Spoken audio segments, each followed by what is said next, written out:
നമ്മളുടെ ഒരു റിതം എന്ന് പറയുന്നത് അറിയാതെ ഒക്കെ ചിലപ്പം സംഭവിക്കാം. എനിക്ക് ആ ഒരു ഒബ്സർവേഷനിൽ എനിക്ക് ഏറ്റവും കൂടുതൽ പല ഇൻ്റർവ്യൂവിലും പല ഇത് വരുമ്പോഴാണല്ലോ നമ്മളിത് മനസ്സിലാക്കുന്നത്. എൻ്റെ സിനിമകളെ ഞാൻ തന്നെ അനലൈസ് ചെയ്യുമ്പോൾ ആ സിനിമയിൽ എപ്പോഴും അച്ഛൻ മകൻ എന്ന് പറയുന്ന, അപ്പം ചിലരതിനെ പറയും പുരുഷ കഥാപാത്രം എന്നുള്ള രീതിയിൽ, പുരുഷ മേധാവിത്വം എന്ന് വേണമെങ്കിൽ പറയുന്ന ഒക്കെ പല ഇൻ്റർപ്രിട്ടേഷൻസ് വരാം.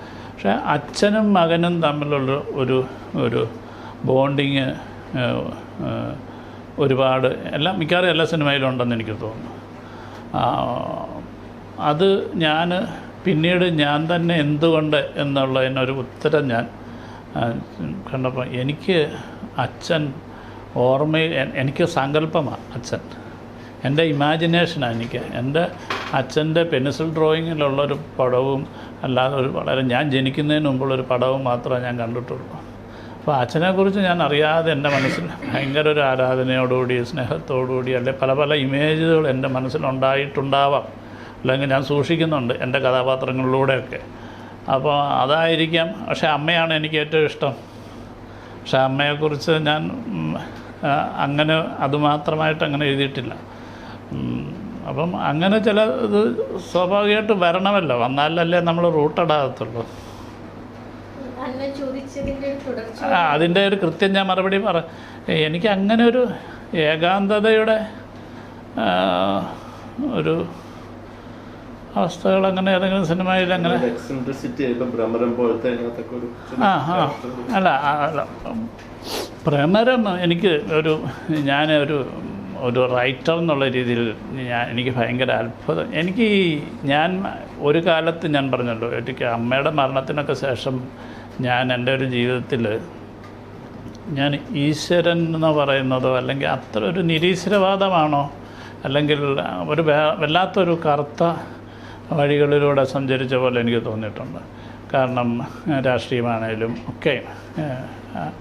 അപ്പം അങ്ങനെ ഞാൻ വളരെ ചെറിയ പ്രായത്തിൽ സൺഡേ സ്കൂൾ എന്നൊക്കെ പറഞ്ഞുകൊണ്ട് നമ്മളിതൊക്കെ പഠിച്ചിട്ടുണ്ടെങ്കിലും ഇതൊന്നും എന്നെ വിശ്വാസത്തിലോട്ടോ ദൈവമുണ്ടോ എന്നുള്ളതിനെക്കുറിച്ചോ അല്ലെങ്കിൽ നമ്മുടെ കഴിവുകളൊക്കെ തന്നെയാണ്, സ്വന്തം കഴിവുകളിൽ കുറേ വിശ്വസിക്കുന്നു അതൊക്കെയാണ് എന്നൊക്കെ വിചാരിക്കാറില്ല. മൂന്നാമതൊരു പേഴ്സണിനെക്കുറിച്ച് നമുക്കങ്ങനെ ചിന്തയൊന്നും ഉണ്ടായിരുന്നു. പക്ഷേ ഈ എഴുത്തിൻ്റെ ഘട്ടം വന്നപ്പോഴാണ്, എഴുതാൻ സാധിച്ചപ്പോഴാണ് എനിക്കിത് ഫീൽ ചെയ്യാൻ പറ്റിയത്.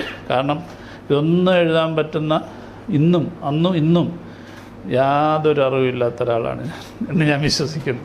കാരണം പക്ഷെങ്കിൽ എനിക്ക് അത്ര വലിയ അറിവ് മുഴുവനായിട്ട് വേണ്ട എന്നുള്ളത് എനിക്ക് പ്രൂവ് ചെയ്തിട്ടുണ്ട്. കാരണം എനിക്ക് വേണ്ടിയ സാധനം എനിക്ക് എവിടെ നിന്നെങ്കിലും പിക്ക് ചെയ്യാൻ പറ്റും. എവിടെ ഈവൻ ഡയലോഗായിട്ടാണേലും അതിൻ്റെ ഒരു ഇതിലാണേലും. ഇപ്പം ഭ്രമരത്തിൽ പോലും ക്ഷമയാണ് ഏറ്റവും വലിയ പ്രാർത്ഥന എന്ന് ഞാൻ എഴുതി. ഞാൻ ബുദ്ധനെ ഒന്നും വായിച്ചിട്ടുണ്ടായിട്ടില്ല, പക്ഷെങ്കിൽ ഞാൻ ആ വാക്ക് എനിക്ക് വീണ് കിട്ടും. അങ്ങനെ എഴുതുമ്പോൾ ഇവിടെ എന്തെങ്കിലും ഒരു കാര്യം ഇയാളുടെ ജുവനൈൽ ഹോമിൽ നിന്ന് പഠിപ്പിക്കുന്ന അല്ലെങ്കിൽ അധ്യാപകർ പഠിപ്പിക്കുന്ന ചില ഫിലോസഫിയൊക്കെ ഉണ്ടല്ലോ, ഈ വഴിപിഴച്ച് അല്ലെങ്കിൽ അങ്ങനെയുള്ള പിള്ളേരെ പഠിപ്പിക്കുന്ന അങ്ങനെയാണല്ലോ, ഫിലോസഫി പഠിപ്പിച്ചല്ലേ അവരെ നന്നാക്കാൻ ശ്രമിക്കുക. അപ്പോൾ അത് പഠിച്ചത് സൂക്ഷിച്ചു വെക്കുന്ന ഒരു മനുഷ്യൻ എന്നുള്ള രീതിയിലാണ് ഈ ശിവൻകുട്ടി ഇങ്ങനെ വരികയും ബസ്സിൽ വെച്ച് ഇങ്ങനെ പറയുന്നൊരു സമയത്ത് എന്ത് പറയും. അപ്പം ഇതൊന്നും പഠിപ്പിച്ചോ ഇതൊന്നും അറിയുന്ന ഒരാളല്ല ഞാൻ. അപ്പോഴാണ് കുറച്ചിങ്ങനെ മനസ്സിലാലോചിച്ചപ്പം 2 ആഴ്ചയ്ക്ക് മുമ്പ് വായിച്ചൊരു പത്രത്തിൻ്റെ ഒരു എഡിറ്റോറിയലിന് താഴെയുള്ള ഒരു കോട്ടിങ് നോക്കുന്നത്. പെട്ടെന്ന് ഞാൻ ഇരുന്നിടത്ത് ഞാൻ തന്നിച്ചിരുന്ന് എഴുതാൻ ആഗ്രഹിക്കുന്നു. തപ്പി നോക്കിയപ്പോഴാണ് ക്ഷമയാണ് ഏറ്റവും വലിയ പ്രാർത്ഥന, ബുദ്ധൻ കണ്ട് എഴുതിയിരിക്കുന്ന ഘടന. അപ്പോൾ ഞാൻ പറഞ്ഞത്, അപ്പോൾ ഇത് കണ്ടെത്തുക എന്ന് പറയുന്നതാണ് ഞാൻ വിശ്വസിക്കുന്ന ഗുരുത്വവും ആത്മീയതയും ഒക്കെ. ഈ ഭ്രമരം സിനിമ പോലും, ഭ്രമരം സിനിമയ്ക്ക് വേണ്ടി ഈ മോഹൻലാൽ എൻ്റെ അടുത്ത് ഒരു അടുത്ത സിനിമ രാജു മല്യത്തിന് വേണ്ടി ചെയ്യുന്നു എന്ന് പറഞ്ഞിട്ട് എനിക്കൊരു 6 മാസം ഞാൻ നോക്കിയിരുന്നിട്ട് എനിക്കൊരു കഥയില്ല. ഞാൻ ഒരുപാട് പേരെടുത്ത് ഞാൻ കഥ അന്വേഷിക്കുകയും ഒക്കെ ചെയ്തിട്ടുണ്ട്. ഒരുപാട് പുസ്തകങ്ങൾ വായിച്ച് നോക്കി. അപ്പോൾ എനിക്കൊരു കഥയിലേക്ക് എത്താൻ പറ്റിയിട്ടില്ല. പക്ഷെ വളരെ പെട്ടെന്നാണ് ഒരാൾ ഒരു വീട്ടിൽ കയറി വരുന്നതും അയാളെ അവർക്കാർക്കും മനസ്സിലാകുന്നില്ല എന്നുള്ളൊരു നോട്ടിലേക്ക് വരുന്നത്. അപ്പം പ്രൊഡ്യൂസറിൻ്റെ അടുത്ത് പറഞ്ഞപ്പോൾ ഞാൻ പറഞ്ഞു, എനിക്ക് ആകെ അവിടുന്ന് ആദ്യത്തെ ഒരു 4-5 സീൻ മാത്രമേ എൻ്റെ മനസ്സിലുള്ളൂ, കഥയില്ല. ഈ റോഡ് മൂവി എന്നൊക്കെ പറഞ്ഞിട്ട് നമ്മൾ ആഗ്രഹിച്ചിരുന്നെങ്കിൽ പോലും അതിന് കൃത്യമായൊരു കഥയൊന്നും ഉണ്ടാകുന്നില്ല. അപ്പോൾ അതിങ്ങനെ ആയിരുന്നപ്പോൾ ഞാൻ അയാളുടെ അടുത്ത് പറഞ്ഞു, ഞാൻ ഇവിടുന്ന് മാറി ഇരുന്നിട്ട് എവിടെയെങ്കിലും ഒന്ന് പോയി ഒന്ന് എഴുതി നോക്കാം എന്ന് പറഞ്ഞിട്ട് ഞാൻ 5 സീനോ 6 സീനും കൊണ്ട് ഞാൻ എഴുതി തുടങ്ങി. അപ്പോൾ അടുത്ത് സംഭവിക്കുന്ന എനിക്കറിയത്തില്ല എന്നുള്ളത് വളരെ വാസ്തവമായ കാര്യം. പകുതി സെക്കൻഡ് ഹാഫിൽ വന്ന് ഇവരെ 3 പേരും കൂടെ ലോറിയിൽ പോയി ആ മുനമ്പിൽ ചവിട്ടി നിർത്തിയിട്ട് ഈ ശിവൻകുട്ടി പുറത്തിറങ്ങി കൈകൊട്ടി ചിരിക്കുന്നുണ്ട്, അട്ടഹസിക്കുന്നുണ്ട്. അപ്പോൾ ആ ഒരു രീതിയിൽ ഇയാൾ തണുപ്പിൻ്റെ ഒരു കൈയൊക്കെ തിരുമ്മി അത് എഴുതി കഴിഞ്ഞപ്പം എനിക്ക് പെട്ടെന്ന് എന്തോ തോന്നി, ഈ സാറിൻ്റെ ചില സിനിമകളിൽ കാണുന്ന ഒരു കഥാപാത്രത്തിൻ്റെ ഉള്ളിൽ നിന്നിറങ്ങുന്ന ഒരു വയലൻസ് ഉണ്ടല്ലോ, സാറ് എഴുതുന്ന ഒരു സീൻ പോലെ എനിക്കങ്ങ് ഫീൽ ചെയ്തു. ഞാൻ പെട്ടെന്ന് ഇയാളെന്തിനാ ഇങ്ങനെ ചിരിച്ചത്, ഇയാളെന്തിനാ ഇങ്ങനെ ബിഹേവ് ചെയ്യുന്നത് എന്ന് വിചാരിച്ചു. എനിക്കെന്താ സുഖമില്ലേ, എനിക്കെന്താ തലക്ക് സുഖമില്ലേ എന്ന് ഞാൻ തന്നെ എന്നോട് ചോദിക്കുകയും പിന്നീട് ഞാൻ പുറകിലോട്ട് വായിച്ചു നോക്കുന്നു. അപ്പോഴാണ് ഇയാൾ എന്താ പേര് ജോസ് എന്ന് പറയുമ്പോൾ പാതി നോട്ടവുമായി അയാൾ അവനെ നോക്കി, അയാളുടെ ചെവിയിൽ വണ്ട് മൂളുന്ന പോലെ എന്ന് ഞാൻ എഴുതി വച്ചിട്ടുണ്ട്. മുന്നോട്ടുള്ള കഥയില്ലാതെ പോലും ഈ ആൾക്ക് സിസോഫ്രീനിക്കായിട്ടുള്ള സൗണ്ട് ഡിസ്റ്റർബ് ചെയ്യുന്ന ഒരു ആ അസുഖത്തിൻ്റെ ഏറ്റവും വലിയ ഇതാണല്ലോ. വാൻ ഗോഗ് വരെ ചെവിയാണ് നമ്മളെ ഡിസ്റ്റർബ് ചെയ്യുന്നത്. ഇതൊക്കെ പിന്നീട് ഞാൻ മനസ്സിലാക്കുന്ന കാര്യങ്ങളാണ്. പക്ഷേ അയാളുടെ ചെവിയിൽ വണ്ട് മൂളുന്ന പോലെ ഞാൻ എഴുതി വെച്ചു. അപ്പോൾ ഞാൻ ആരെ വിശ്വസിക്കണം? ഈശ്വരനെ അല്ലാതെ.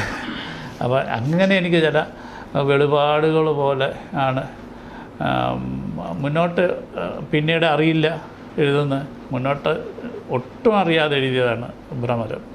അപ്പോൾ അത് നമുക്ക് അതാ ഞാൻ നേരത്തെ പറഞ്ഞു, എഴുത്തിൻ്റെ ഒരു അനുഭവം എന്ന് പറയുന്നത് ഫിലിം മേക്കിങ്ങിനെക്കാട്ട് അപ്പുറമായിട്ട് സ്ക്രിപ്റ്റ് റൈറ്റിങ് നമുക്ക് കിട്ടാറുണ്ട്.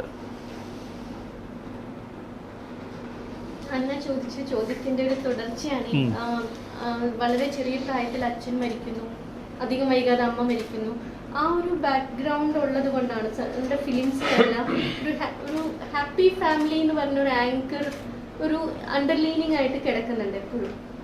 അത് കോൺഷ്യസ്ലി സംഭവിക്കുന്നതാണോ, അത് എങ്ങനെയാണ്, ആ ഒരു പ്രോസസ്സ് എങ്ങനെയാണ്? എല്ലാ സിനിമകളിലും ആ ഒരു പാറ്റേൺ കാണാം, ഒരു ഐഡിയൽ ഹാപ്പി ഡൊമസ്റ്റിക് ലൈഫ്, അങ്ങനെ ഒരു ആഗ്രഹവും. അല്ല, എനിക്ക് തോന്നുന്നത് ഇപ്പം നമ്മളിത് അങ്ങനെ ഞാൻ പറഞ്ഞല്ലോ, ഒരു കൃത്യമായ ഒരു എഴുത്തുകാരനല്ലാത്തത് കൊണ്ട് ഞാൻ അങ്ങനെ ചെയ്തു എന്നുള്ളൊരു അവകാശമൊന്നും എനിക്കില്ല. പക്ഷെങ്കിൽ ഞാൻ കുറച്ചും കൂടെ ഒരു അസിസ്റ്റൻ്റ് ഡയറക്ടർ എന്നുള്ള രീതിയിൽ കുറച്ച് ഇതിനെ സിനിമയുടെ ഒരു ക്രാഫ്റ്റിനെ കൂടെ ചേർത്ത് കൈകാര്യം ചെയ്തിട്ടാണ് എൻ്റെ എഴുത്തെന്ന് പറയുന്നത്. അപ്പം ഞാൻ ചിലപ്പോൾ എഴുതുമ്പോൾ മുഴുവനൊന്നും എഴുതി വെക്കത്തില്ല, എഴുതിയണമെന്നില്ല. കാരണം ഞാൻ തന്നെയാണല്ലോ ഡയറക്റ്റ് ചെയ്യേണ്ടതെന്നുള്ളതുകൊണ്ട് എനിക്ക് എഴുതി വെച്ചിരിക്കുന്നതിനേക്കാൾ കൂടുതൽ എനിക്ക് അവരോട് പറയാനുണ്ടാകും, ഷോട്ടിൽ ചെയ്യാനുണ്ടാകും. അങ്ങനെ കാരണം ഇത് രണ്ടും ഞാൻ ചെയ്യുന്നു എന്നുള്ളതാണ്. അപ്പോൾ എഴുത്തൊരു തിരക്കഥ എൻ്റെ ഒരു പൂർണ്ണമായ ഒരു രൂപത്തിലായിരിക്കണമെന്നില്ല. പക്ഷെങ്കിൽ ഇപ്പം ഒരു തകർച്ച ഉണ്ടാകുന്നു, ഒരു വേദന ഉണ്ടാകുന്നു. ഇപ്പം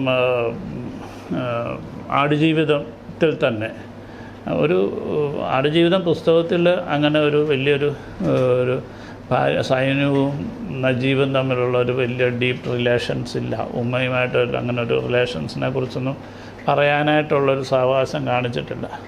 അത് എഴുത്തിൻ്റെ ഇതിൽ കൂടെ ഒരു ചാപ്റ്ററിൽ മാത്രം പറഞ്ഞിട്ടുള്ളൊരിതാണ്. പക്ഷെങ്കിൽ ഞാൻ ആ നജീബിനെ അനലൈസ് ചെയ്തപ്പോൾ എൻ്റെ മനസ്സിൽ കൂടെ തോന്നി, എൻ്റെ എക്സ്പീരിയൻസിൽ തോന്നുന്ന ഒരു നജീബ് എന്ന് പറയുന്നത് നമ്മളായിട്ട് തന്നെ മാറുമ്പോഴാണല്ലോ നമുക്ക് എഴുതാൻ പറ്റുന്നത്. അതായത് നമ്മളൊരു യാത്ര പോകുമ്പോൾ ഒരുപാട് പ്രതീക്ഷകളോടുകൂടെ പോകുമ്പോൾ ഈ വളരെ അപക്വമായിട്ട് പലർക്കും ധാരണയുണ്ട് ഈ വിദ്യാഭ്യാസമാണ് ഇതെല്ലാം നമ്മളെ കൊണ്ട് സാധിക്കുന്നത്, അല്ലെങ്കിൽ ഒരു എഡ്യൂക്കേഷൻ ഇല്ലാത്ത ഒരാൾക്ക് ഇത്തരം സ്വപ്നം കാണാനോ കാൽപ്പനികമാകാനോ പറ്റത്തില്ലെന്നൊക്കെ ഉള്ളൊരു അബദ്ധധാരണകൾ പുലർത്തുന്ന ഒരുപാട് ആൾക്കാരുണ്ട്. അപ്പം ഈ മനുഷ്യൻ്റെ നമ്മൾ തന്നെ ഇപ്പം അതിൻ്റെ ആവശ്യം വരുന്നില്ല.